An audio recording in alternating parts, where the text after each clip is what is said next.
In this video, we look at 10 greatest African leaders ever, and we're going to judge them based on three parameters. Number one, how they related or how they relate to the people. Number two, the development they delivered. And number three, the legacy they left behind. And with that, at number 10, we have Samora Machel of Mozambique. He ruled Mozambique between 1975 and 1986. Considered a very passionate, fiery, and dedicated leader to his ordinary citizens, and he was very much loved for his fearlessness and simplicity. Samora Machel rose to power as the leader of the Frelimo party, which he was leading in the fight against Portuguese in the country, and then eventually became president at independence in 1975. Among the development track record of Samora Machel is that he built schools and hospitals in Mozambique. He launched massive literacy programs, and also he pushed agricultural cooperatives to empower rural citizens because he understood production is going to anchor the economy of Mozambique. He is considered a hero of liberation in Mozambique and actually set the foundation for the modern Mozambican identity and public services. At number 9, we have Kenneth Kaunda of Zambia. Kenneth Kaunda ruled Zambia between 1964 and 1991. Affectionately called KK, he was known for his emotional speeches, humility, and fatherly warmth. Kenneth Kaunda led the independence movement through UNIP in Zambia and became Zambia's first president in 1964. Among his development track record is that Kaunda expanded national transport, health, and education infrastructure in Zambia. He also sheltered liberation fighters from South Africa and Zimbabwe. Remember, his country had obtained independence prior. South Africa was still on quest, Zimbabwe was still on quest. And beyond that, he strengthened institutions in his country during hard economic periods. He left behind a very strong legacy in that he was a Pan-African statesman, and he peacefully stepped down in 1991, preserving Zambia's democracy. Most leaders would have clinged to power. Kaunda stepped down voluntarily in 1991. At number 8, we have Seretse Khama of Botswana. Khama ruled Botswana between 1966 and 1980. Khama was loved for fairness, modesty, and inclusive leadership, unifying the entire country of Botswana. Khama came to power in an interesting way because he struggled twofold. Despite the colonial opposition to his interracial marriage, he became the leader of Botswana's Democratic Party and took office as president at independence. Think about it, struggling for independence and also struggling at family level because the colonialists are against your interracial marriage. That did not stop Khama, because among his development records is that he managed diamonds responsibly in Botswana. He built roads, schools, hospitals, and also laid the foundation for transparent financial governance in the country. And that is actually reflective in the economy of Botswana up to present time. Botswana is among the richest countries in Africa. Khama is noted as one of the most democratic statesmen ever in the continent of Africa and a leader who laid very solid financial ground and development structure for his country.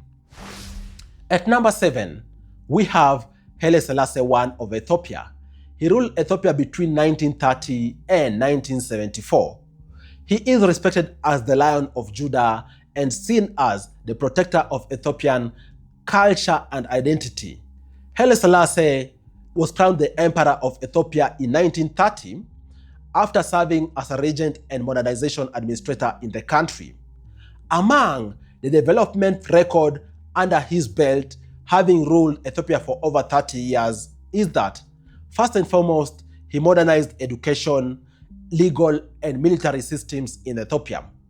Secondly, he expanded road and telecommunication systems in Ethiopia, and then he also improved Ethiopia's international diplomatic presence. Because, let's just face it, everyone in the world knows Haile Selassie because of his diplomacy and also how he positioned Ethiopia in the global map. Among his legacies is that he was the founder of the Organization of African Unity in 1963, a symbol of African pride and sovereignty. And even up to present times, the headquarters of African Union is in Addis Ababa, the country called Ethiopia. At number 6, we have Paul Kagame of Rwanda. He has been the president of Rwanda since 2000. He is viewed as a disciplined, strategic, and focused leader who is very keen on stability and is actually praised by many for restoring security in Rwanda after the genocide of 1994. He came to power by leading the Rwandan Patriotic Front to end the 1994 genocide in Rwanda. And the interesting twist is that between 1994 and 2000, he served as vice president and then president from 2000.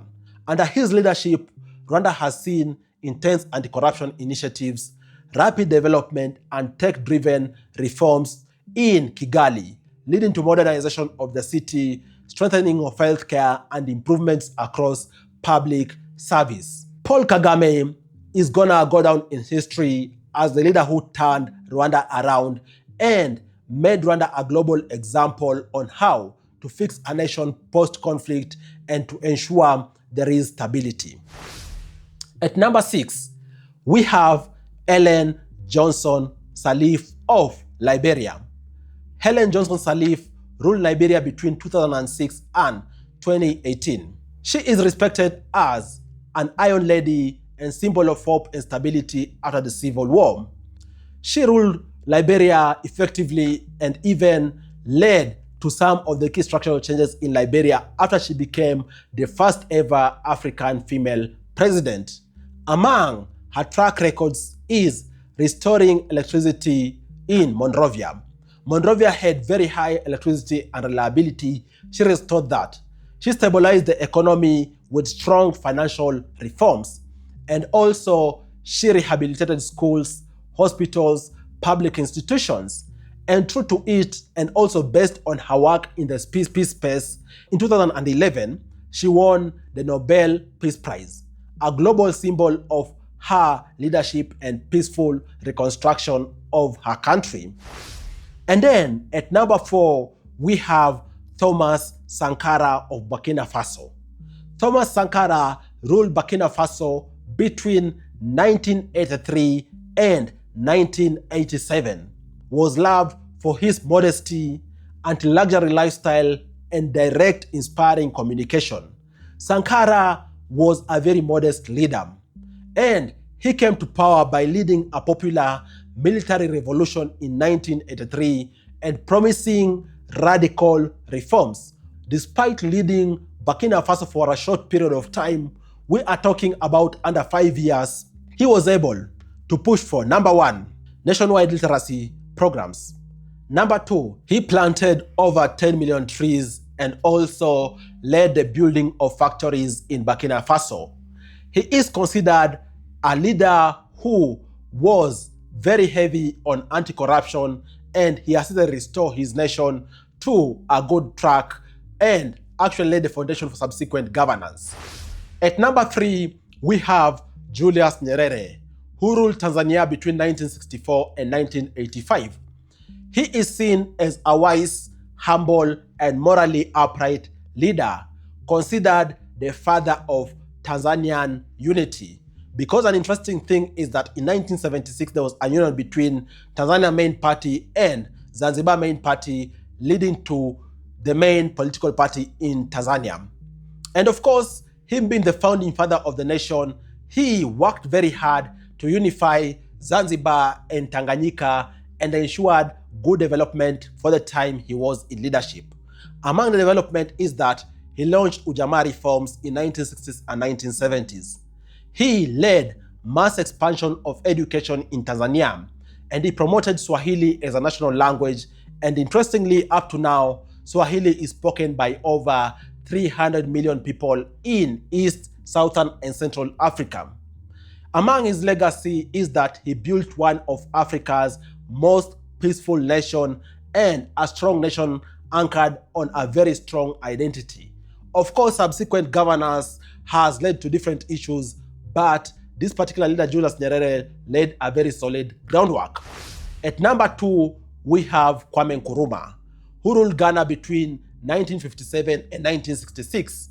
He was a charismatic, inspiring, and visionary leader who mobilized generations for independence and unity. And actually, his mobilization ability went even beyond Ghana. He came to power by leading the struggle for independence and becoming the first Prime Minister of Ghana in 1957 and subsequently the President of Ghana. Among his development track records is that, number 1, he led the industrial expansion and infrastructure programs in Ghana. He developed the big Akosombo Dam between 1961 and 1965 and also led the massive education reform programs in Ghana. And true to it, even up to present times, Ghana is a very solid country when it comes to education and also close-knitness of the society. He is considered the father of Pan-Africanism and a central figure in the colonization of Africa because he fought for other nations beyond Ghana once Ghana obtained independence, among the first countries to do so in Africa. And then on top of the list at number 1, we have Nelson Mandela of South Africa. Nelson Mandela ruled South Africa between 1994 and 1999. He is beloved across different racial and social divides and is considered a symbol of harmony, compassion, and forgiveness. This more so because he was detained for 27 years. Despite the detention, he led the negotiations for ending apartheid. He became the president in 1994, the first ever black president of South Africa, and steered the nation in a good way by laying the foundation for South Africa to be the country that is today. By first of all, he oversaw democratic transition of institutions. He established the Truth and Reconciliation Commission in 1995 and also expanded social programs that strengthen national institutions across different areas, like education, health, you name it. Among Nelson Mandela's legacy is that he is seen as a global icon of justice, peace, and reconciliation. And also, he reshaped South Africa and inspired the world at large. The leaders I've mentioned on this list came from different eras, different ideologies, but each of them left an indelible mark on Africa through their leadership, their courage, and deep connection with their people. Are there other leaders out there who you think have inspired the continent of Africa and I haven't listed them on this list? If there are any, comment down below in the comment section. Let's continue discussing there. Cheers, guys, and y'all stay tuned on this particular channel.